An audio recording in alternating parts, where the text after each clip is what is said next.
Ibana, Esma ameweza kumnunulia nguo, viatu na aseti zote za mtoto, yaani akijiandaa kwenda pale kwa mama yake Bibi Sandra. Tunafahamu ya kwamba Zuchu tayari amekwisha fika pale Madale nyumbani kwa mama yake na Diamond, na kama ulitembelea katika ukurasa ule wa Instagram wa Esma dada yake na Diamond, basi uliweza kukuta ameweka video clip akiandika kwamba vitu vya anti vikiandaliwa, akimaanisha kwamba yeye akiwa kama anti anajiandaa kupeleka zawadi. Tunafahamu aliandaa zawadi ya keki pale hospitalini, lakini for this time around ya kwamba yeye mwenyewe Esma pia ameandaa zawadi nyingine, asset special kabisa kwa ajili ya mtoto wa Zuchu. Sasa ukimtizama Esma sasa hivi anaonekana kabisa kwamba anamaanisha, licha ya kwamba hapo awali alikuwa na ugomvi ama kusitomfahamu kati ya watu hao wawili Zuchu pamoja na Esma, lakini pia tukamuona yeye mwenyewe Esma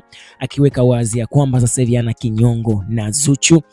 Sasa hivi mambo ni safi, licha ya watu kutaka kuwagombanisha kipindi cha nyuma. Sasa hivi Esma anaonekana yuko moyo safi kabisa, hata ukimwangalia na Zuchu hapo jana tu kabla ya Zuchu hajaweza kutoka pale hospitali, Esma aliweza kumpigia ile video call kabla ya kuwasili pale hospitalini kwenda kumuona. Sasa anti kama anti Esma tayari amekwisha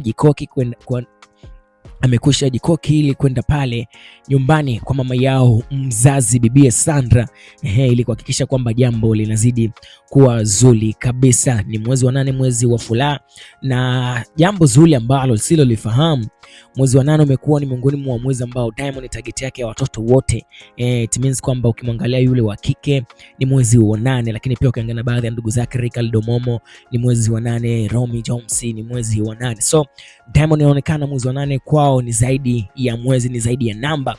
Of course, subscribe katika YouTube channel yetu ili kwanza kabisa kupata habari zote za kiburudani kutokea hapa. Bye bye.